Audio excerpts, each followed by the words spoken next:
উত্তপ্ত মণিপুর, গোষ্ঠী সংঘর্ষে নিহত 5, ড্রোন হামলা ও রকেট আক্রমণ, সেনা মোতায়েন, জঙ্গি ডেরার ধ্বংস, চিরুনি তল্লাশি জারি হয়েছে। মুখ্যমন্ত্রীর সাথে রাজ্যপালের পরিস্থিতি পর্যালোচনা। নাশকতার আবহেই মণিপুরে ফের চলল গুলি। কুকি ও মেইতেইদের মধ্যে কোন্দলে উত্তপ্ত মণিপুরের জিরিবাম জেলা, নিহত কমপক্ষে 5। ফলে নতুন করে উত্তেজনা তৈরি হয়েছে উত্তর পূর্ব ভারতের এই রাজ্যে। পরিস্থিতি নিয়ন্ত্রণে আনতে টহল বাহিনীর জানা গিয়েছে ইম্ফলের ওপরে ড্রোন হামলা চলছে, ফলে অ্যান্টি ড্রোন ব্যবস্থা মোতায়েনও করা হয়েছে। মণিপুরে জঙ্গি নাশকতা সন্দেহে চিরুনি তল্লাশি শুরু করেছে নিরাপত্তা বাহিনী। জঙ্গি ডেরার খোঁজে একযোগে তল্লাশি চালাচ্ছে মণিপুর পুলিশ এবং কেন্দ্রীয় বাহিনী।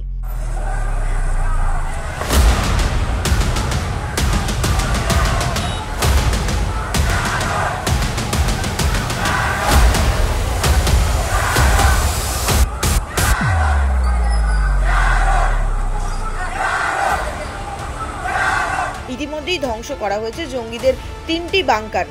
জানা যাচ্ছে গত শুক্রবার বিষ্ণুপুরে রকেট হামলায় একজনের মৃত্যু হয়েছে। পরিস্থিতি নিয়ন্ত্রণে রাজ্য প্রশাসন সেনাকপ্টার মোতায়েন করেছে, নামানো হয়েছে অতিরিক্ত সেনাও। এহেন পরিস্থিতিতে রাজ্যের মুখ্যমন্ত্রী এন বীরেন সিং রাজভবনে গিয়ে দেখা করেন রাজ্যপাল এল আচার্যের সঙ্গে। জানা গিয়েছে রাজ্যপালকে সামগ্রিক পরিস্থিতি সম্পর্কে বিশদে জানিয়েছেন মুখ্যমন্ত্রী। উল্লেখ্য, মণিপুরে শান্তি ফেরানোর লক্ষ্যে গত আগস্ট মাসে সাফল্য পেয়েছিল সেই রাজ্যের বিজেপি সরকার। জিরিবাম জেলায় বিবাদমান 2 গোষ্ঠী কুকি এবং মেইতেইদের মধ্যে শান্তি চুক্তি স্বাক্ষরিত হয়েছিল। দুই পক্ষই অস্ত্র ছেড়ে পরিস্থিতি স্বাভাবিক করতে একে অপরকে সাহায্য করতে সম্মত হয়েছিল বলেই মণিপুর সরকারের দাবি। মুখ্যমন্ত্রী বীরেন সিং শাসক জোটের সব দলের সঙ্গে একটি আপৎকালীন বৈঠক করেছিলেন। বৈঠকে বিজেপি ছাড়াও উপস্থিত ছিল নাগা পিপলস ফ্রন্ট ও ন্যাশনাল পিপলস পার্টির প্রতিনিধিরা।